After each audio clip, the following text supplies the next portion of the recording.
Madingiausi šiandienos burtažodžiai – ekologija, sąmoningas vartojimas, aplinkai draugiškos prekės, tvarumas, less is more, minimalizmas. Turbūt jau supratai apie ką aš. Šiuolaikiniai žodžiai, apie kurių joks save gerbantis viduriniosios klasės atstovas turbūt negalėtų žengti nė žingsnio. Indus vis dar plauni su feiri, o ne su eko indų plovyklių tokių natūralių, kad net jį galėtum išgerti. Geriau jau slėpkis po lapais ir niekam neįsiduok pirštais užbadys. Šiame video papasakosiu, kad kartais tas kilnus noras būti sąmoningu į aplinką tvarumą nespjaunančių vartotojų nuvilioja mus į spąstus. Verslas priverčia mus galvoti, jog vartojimas sąmoningai, esame tvarūs ir planeta mums padėkos. Bet iš tikrųjų viskas sukasi apie tą patį. Pinigų taškymą apgaudinėjant save, kad elgiamės labai atsakingai. Na, tai važiuojam. Galiu lažintis, kad ne kartą teko girdėti tokį posakį. Geriau pirkti brangesnį daiktą, nei pigų šlamštą. Šiame posakyje reikia pripažinti yra šiek tiek tiesos, bet tokiu požiūriu vadovaujantis nesunku paslysti ir pasinerti į mikro luxury pirkinius. Kasgi tas mikro luxury? Brangus niekučiai, kurio prisipirkę jaučiamės ne tik įsitvirtinę savo socialinį statusą,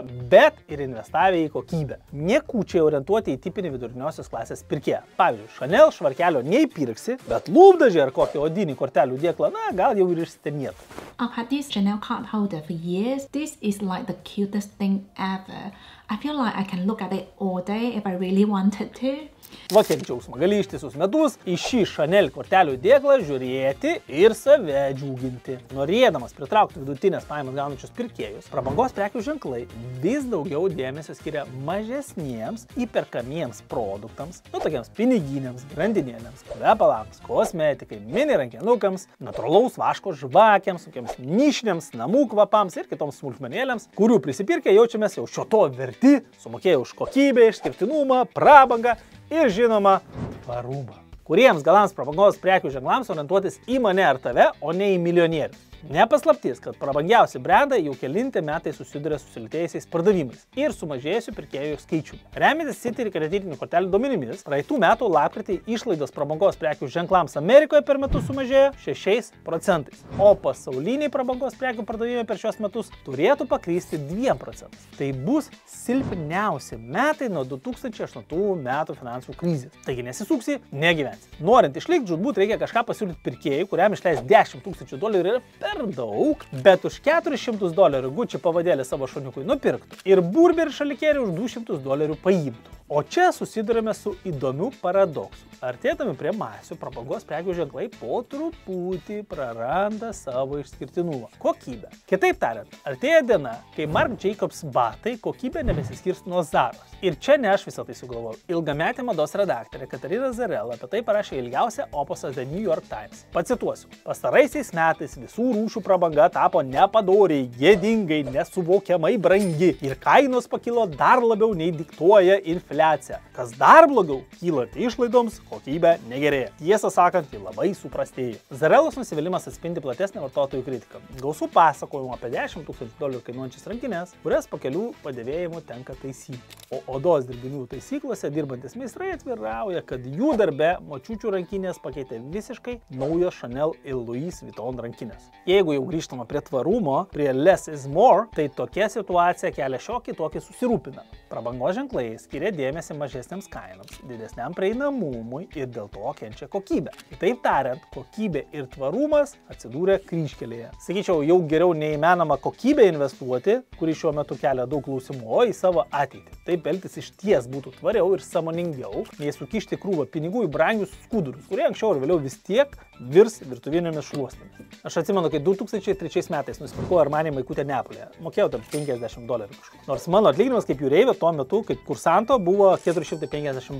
Bet aš taip norėjau kažko kieto, kad nepagailėjau aš tų pinigų. Na ir elgtis su tais pinigais nelabai ten mokėjau. Ta prasme, visai nemokėjau. Ir netgi vėliau, kai pradėjau savo investavimo kelionę, išbandžiau daugą. Gavau skaudžias pamokas finansui, eksperimentavau su P2P platformomis, pirkau nekilnojamo turto spekulaciją ir vos išnešiau kudačių per 2008 metų krizę. O su Armani viskas baigėsi įdomiai. Kai nusipirkau, svėriau apie 80 kg, bet per porą metų tai biškai taip paaugo beveik iki 90. Ir tą maikutę aš jau nelabai ir beįlyzdavau. O išmečiau tik tai tada, kai supratau, kad kažin ar 80 kg kada nors ir besvesiu. 2020 metais. Kaip sakoma, viltis miršta paskutinė, ne?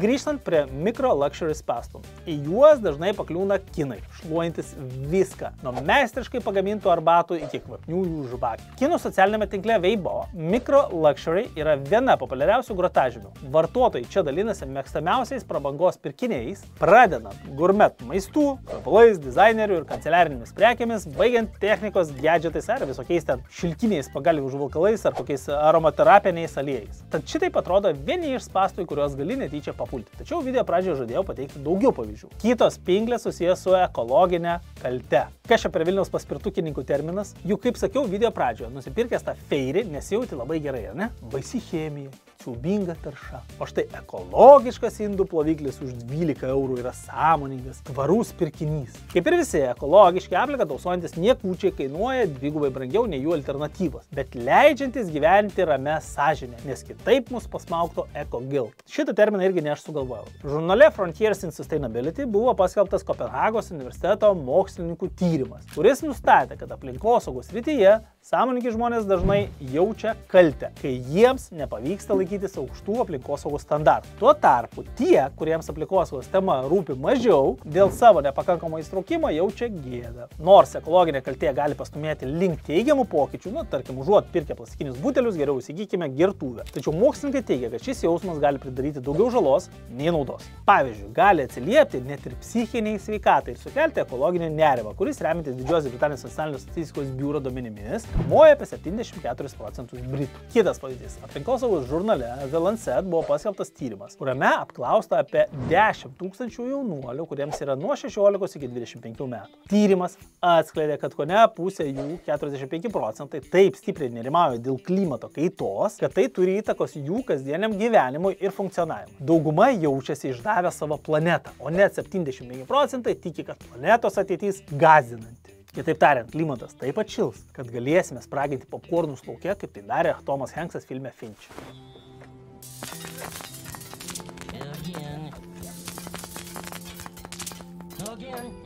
Na, į klimato kaitos užkulisius nenukrypsiu, bet mūsų griaužianti ekologinė kaltė priveda prie dar vieno neatsakingo finansinio sprendimo. Galime lengvai pasimauti ant greenwashingo. Juk viskas dabar natūralu, bio, žalia ir panašiai, o kiek iš tikrųjų viskas žalia, žino tik tamsi naktis. Daugiausia ekologinio smegenų plovimo atveju užfiksuota Europoje ir Šiaurės Amerikoje. Po to sekė Azija, Latino Amerika ir Karibų jūros regionas. Europoje 24-aisiais greenwashingo atveju gerokai sumažėjo, tuo tarpu Jungtinėse valstijose padaugėjo 6%. Į greenwashingo skandalus įsivėlė patys žinomiausi prekių ženklai. 2019 McDonald's pristatė popierinius šiaudelius, kurie, kaip paaiškėjo, buvo neperdirbami. Čia klasikinis pavyzdys, kaip milžiniška bendrovė apsimeta, kad sprendžia problemą plastiko taršą, o iš tikrųjų nieko nedaro. Dar vienas ciniškas pavyzdys - užklijuoti žalią etiketę ant bet kokio produkto, kad jis atrodytų sveikesnis ir tvaresnis. Kaip Coca-Cola padarė su savo Coca-Cola Life gėrimu, turinčiu 6,6% cukraus.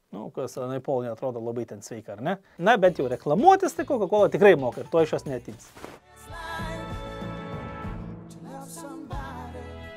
Nusidėjėlių sąraše dažnai linksniuojami ir Zara, H&M, Adidas ir kiti stambūs mažmenininkai, kurie imasi visokių tvarių iniciatyvų ir lieka apkaltinti greenwashing. Pavyzdžiui, Zara per metus pagamina apie 450 milijonų drabužių. Su tokiais kiekiais, sunku įsivaizduoti kalbas apie tvarumą, bet Zara labai mėgsta šią temą eskaluoti, kaip beje ir H&M ir kiti žinomi brandai. Aptariau mikro luxury pinklės, ekologinę kaltę ir greenwashingą, bet dar yra toks žodis kaip minimalizmas. Tipiniam viduriniosios klasės atstovui viskas turi būti minimalistiška, pradedant interjerų namuose ir baigiant drabužių spintą. So today I'm challenging myself to comb through every inch of our minimalist home to see just how much I'm still unnecessarily holding on to. Ši mergina, kurią aplankė nušvitimą žengti minimalizmo kelių, vėliau visus savo rūbus ir kitus daiktus tiesiog sukrauna į šiukšlių maišą ir išmeta. Nežinau, kiek šiame veiksme yra tvarumo, bet minimalizmas įmeta mus į užburtą ratą. Jaučiamės blogai, jeigu mūsų interjerai nėra sterilūs ir balti, todėl skubame daryti remontą, imame paskolą. Jaučiamės atsilikę nuo madų, jei mūsų garderobas nėra sudėliotas pagal derinius ir kapsulės, o verslas tuo tik ir naudojasi. Minimalizmas yra vienas iš brangių produktų, kuriuos mums bando parduoti ir verslo tai puikiai